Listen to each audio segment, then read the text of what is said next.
Salut tout le monde. Aujourd'hui on va parler de Dandadan du chapitre 175, mais on va revenir un petit peu en arrière sur le chapitre 172, 13, 14, 15 avant. Déjà le combat était oufissime avec les petits gnomes. Franchement, cette sensation d'invasion qu'on a totalement submergé Ayase et Takakura et Aira qui sont limite en fait totalement dépassés par le nombre. C'était vraiment bien, vraiment impressionnant. En sachant en plus que la seule personne qui peut se battre dans le tas, c'est quand même Ayase. C'est la seule capable de les voir, donc c'est la seule capable de se battre. Ça c'est bien, elle va avoir une bonne idée en même temps aussi d'essayer de voir l'endroit où c'est qu'il n'attaque pas, au moins comme ça veut dire que si elle se cache, elle est peut-être dans cet endroit-là, et au final, ils vont réussir à la taper. D'ailleurs, elle était cachée à travers un drap qui a été confectionné par les lutins.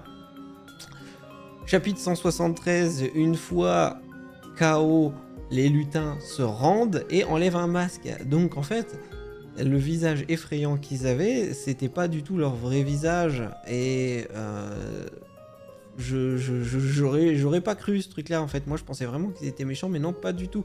C'était juste un masque qu'ils portaient tous. Peut-être d'ailleurs qu'ils avaient confectionné aussi, vu qu'ils sont des pros de la couture rapide.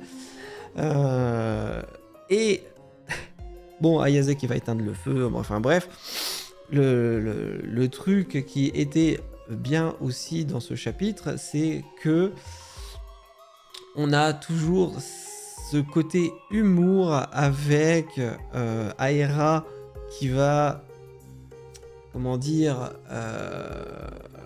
taquiner, voilà, qui va un peu taquiner Takakura comme il est torse nu, en lui faisant des petits trucs dans le dos, des petits points, puis l'autre il est là, il sursaute et tout. Ça c'était rigolo. Le fait aussi qu'après les gnomes vont vouloir essayer de sauver leur maîtresse et de sortir de la salle de classe. Et d'ailleurs, le côté, comment dire, que l'autre partie du groupe soit dans le couloir et vont avoir l'idée d'utiliser le costume de Vamola qui utilise son invisibilité pour entrer dans les terres, c'est totalement effectivement une bonne idée, mais je suis en train de me dire, normalement dans les terres, seules les personnes qui voient du coup les fantômes et tout ça peuvent y avoir accès, mais le gros pervers, je sais plus comment il s'appelle déjà, j'ai plus son nom, je sais pas si je peux le retrouver en 3 secondes là, Kinta, lui, il a zéro pouvoir, à part le fait de manipuler l'espèce de truc là, je ne sais plus comment. Oh putain, comment ça s'appelle aussi ce machin, un fragment de je ne sais plus, enfin bref, nano, voilà, la nanotechnologie, mais il a zéro pouvoir ce mec là, donc comment il fait pour réussir à rentrer dans les terres et voir les esprits, les fantômes et tout ça? Je me pose la question. Il aurait un don également? Enfin voilà.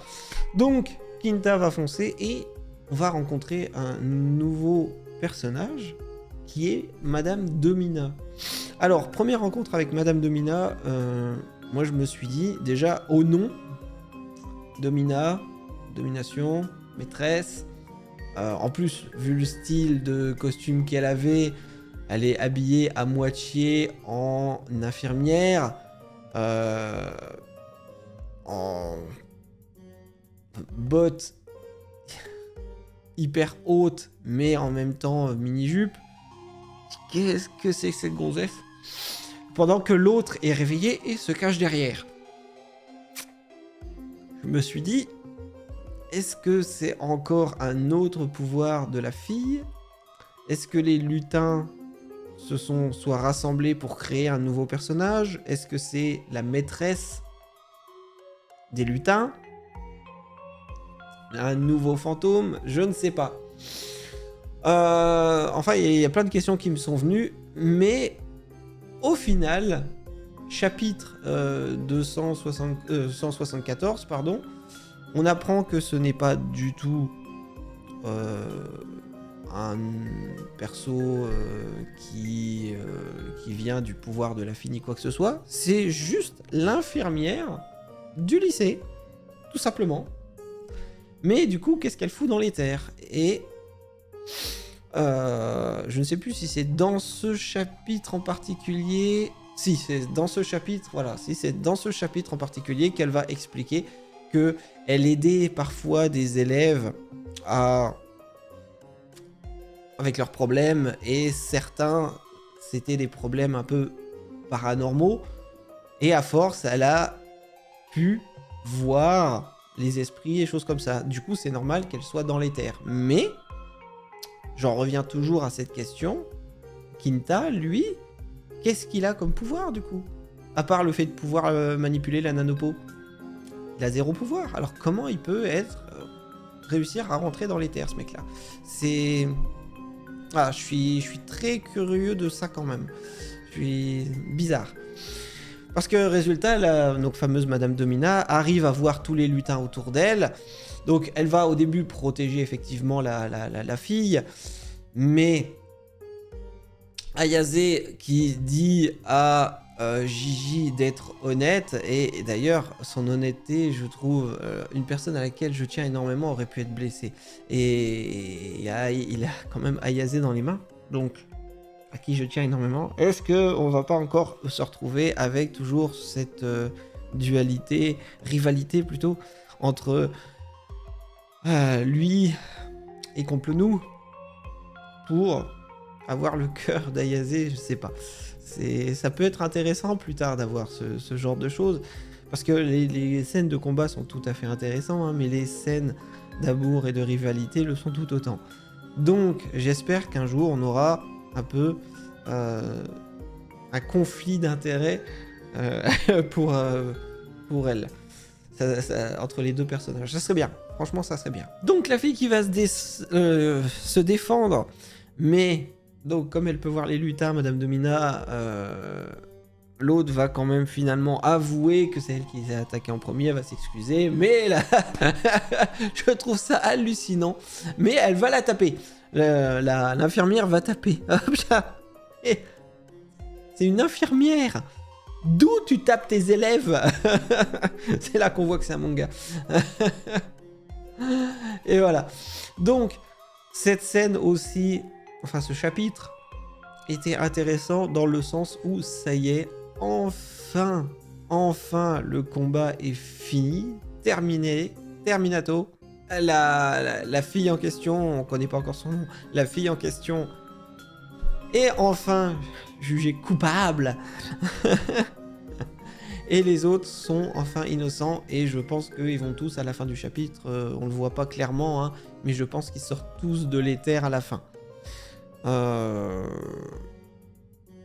Je vérifie, hein. Oui, oui, on n'est plus dans, on n'est plus dans l'éther. On voit bien le lycée, on voit bien le ciel bleu à l'extérieur. Donc voilà. Et à la fin du chapitre, on apprend donc quelque chose d'intéressant. La fille qui avoue que quelqu'un lui a demandé de planter effectivement Ayase avec un couteau, mais pas pour la tuer, pour récupérer ses pouvoirs. Sauf que la fille ne se rappelle pas de qui. J'ai envie de dire, j'ai l'impression qu'on revient effectivement sur... C'est complètement, mais complètement le comte de Saint-Germain. Quand il est arrivé la première fois au lycée, comme si de rien n'était, tout le monde avait l'impression de se dire « Ah, mais en fait, c'est normal qu'il soit là ». Il a une sorte de pouvoir qui efface la mémoire des gens. C'est totalement ce qui s'était passé quand il avait d'ailleurs donné le couteau à l'autre voyou, la boule dorée à l'autre voyou, et il l'avait effacé de sa mémoire. Il se souvenait plus de qui lui avait donné la boule. Donc là, c'est exactement la même chose. Donc c'est complètement le comte de Saint-Germain qui fait ça. C'était donc complètement pour récupérer les pouvoirs d'Ayase. Le chapitre 175, le tout dernier sorti, donc la fille continue d'expliquer effectivement ce qui s'est passé quand on lui a donné le couteau, pourquoi elle a fait ça. Elle n'arrête pas de dire qu'elle ne peut pas s'en souvenir. Voilà, il y avait une condition, s'en emparer, il y avait une condition à remplir, mais bien sûr, elle se rappelle pas de la condition. Là, je suis en train de relire le chapitre en même temps pour bien me le remettre en mémoire. Et elle explique bien que les... Ah oui, c'est ça que j'avais oublié de dire aussi dans l'ancien chapitre. Il y avait effectivement Complenoux qui avait eu une bonne attitude, une bonne idée en disant mais si la fille est dans le coma, quand tu l'as tapée elle est capoute, mais pas dans le coma, mais elle est KO, alors comment les lutins peuvent encore être là? En fait, les lutins ne sont pas un pouvoir inné de la fille. Là on apprend quelque chose, c'est que c'est donc le comte de Saint-Germain, certainement, qui lui a donné de force le pouvoir des lutins. Il a utilisé l'un des couteaux pour entailler le bras de la fille, et à partir de ce moment-là, elle a commencé à voir les lutins. Là, on voit les lutins d'ailleurs au moment où elle explique qu'ils viennent mettre des pansements sur sa plaie et tout, et elle s'en débarrasse en disant que, en fait, elle a jamais demandé ce pouvoir-là, elle aimerait que tout redevienne à la normale. Et elle a expliqué en même temps qu'elle avait fait une photo et qu'elle lui fait chanter. Et là, on a l'infirmière. Je pense, on va avoir une suite à ça d'ailleurs, qui va expliquer un truc. Elle avait un élève qui voyait un petit bonhomme et qui voulait absolument se débarrasser de cette vision. L'élève en question qui voyait le petit bonhomme, est-ce qu'on va pas avoir la suite du chapitre sur ça? Moi, c'est la question que je me demande.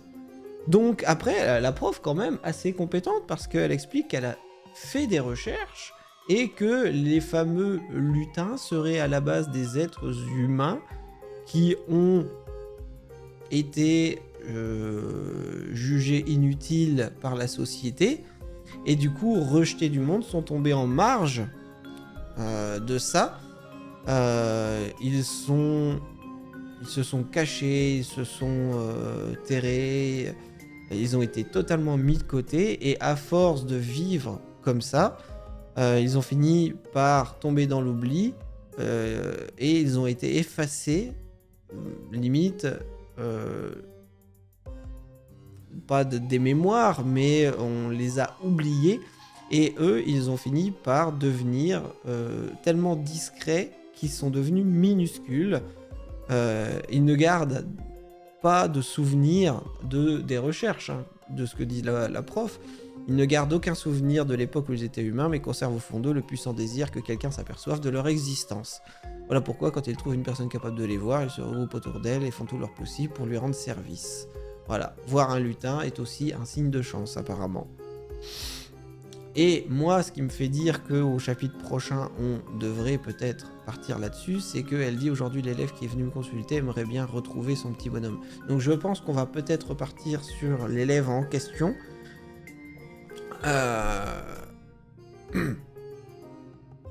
Et bah, ça serait pas si mal de repartir sur quelque chose d'un peu plat maintenant que le combat est fini. Et peut-être aussi partir à la recherche du professeur en question. Parce que si c'est un prof, de toute façon, elle a dit que c'était un prof. Donc, il n'y a qu'à faire des recherches sur tous les professeurs du lycée. Ils doivent pas être bien nombreux. Et puis, ils vont bien réussir à trouver quelque chose à un moment donné qui cloche sur l'un d'eux. Voilà, pour moi, ça serait aussi simple de faire ça. Voilà. Donc, on apprend que la fille aussi arrive à comprendre ce que Ayase n'arrivait pas à comprendre, le langage des lutins. Du coup, elle va essayer de demander, voir s'il y en a pas un qui sait comment retrouver sa taille normale, mais malheureusement, ce n'est pas le cas. Donc, on partira très certainement sur autre chose aussi pour retrouver la taille d'Ayase. Mais là, vraiment, si c'est pas les lutins, je sais pas, ça va être quoi? Qu'est-ce qui va pouvoir réussir à lui redonner sa taille d'origine? Ça, c'est une question assez intéressante là-dessus. Et également, on va partir sur un autre truc. C'est que donc là, ils ont un ennemi supplémentaire avec le prof, mais au moment où elle dit son nom, voilà, elle s'appelle Koki Yukishiro. Elle s'appelle Koki, on va dire, voilà, tout simplement. On va dire Koki, ça me permettra peut-être mieux de me rappeler Koki.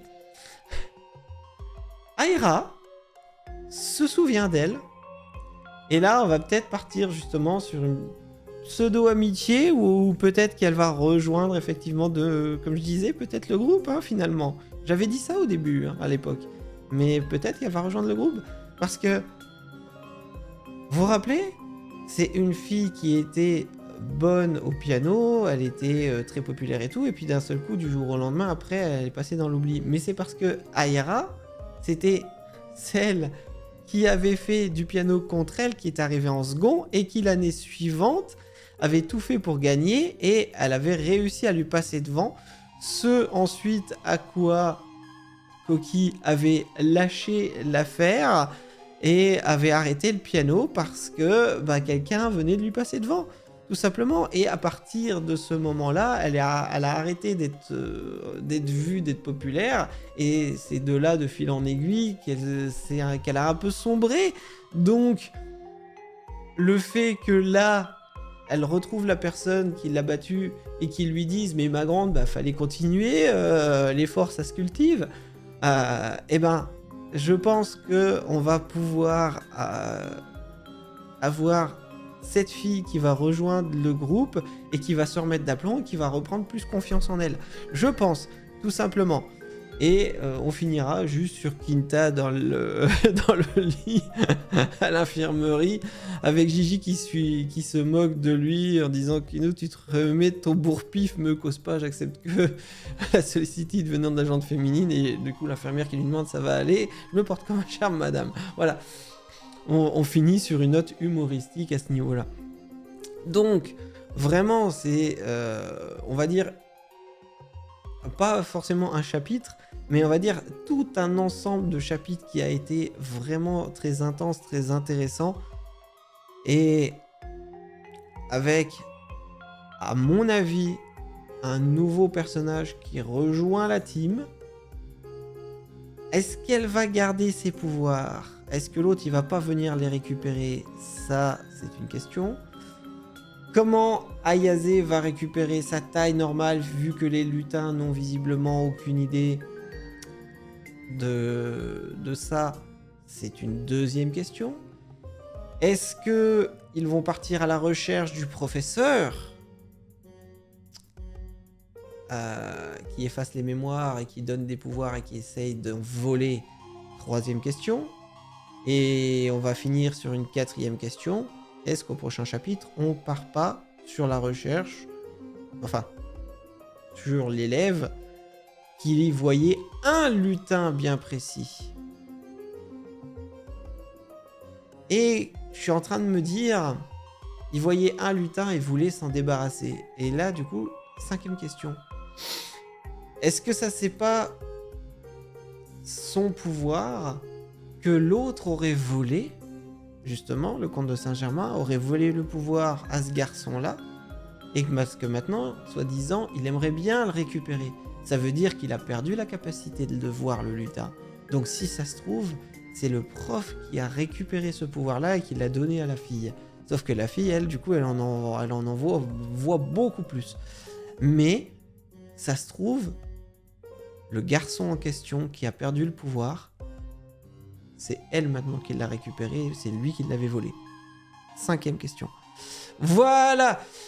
On finira là-dessus. En tout cas, ce chapitre était vraiment bien. On a plein d'explications et plein d'interrogations également. Et l'ensemble des chapitres était tout bonnement excellent. On a eu plein de choses, le combat était oufissime, la fin du combat était géniale avec un nouveau personnage d'un seul coup dans le rôle de l'infirmière qui arrive, qu'on se demande c'est qui, et au final on a l'explication de l'infirmière et même elle qui est balèze, parce que pour rentrer dans les terres faut y aller, donc qui a également des pouvoirs et qui enfin des pouvoirs, la capacité de voir les fantômes, et en plus, qui fait des recherches et qui explique plein de choses sur les lutins. Donc on en apprend plein. On apprend plein de choses sur eux. Vraiment, vraiment, vraiment, ensemble de chapitres excellent. J'ai hâte de voir la suite. Allez, merci beaucoup d'avoir regardé cette vidéo, et je vous dis à très bientôt. Ciao.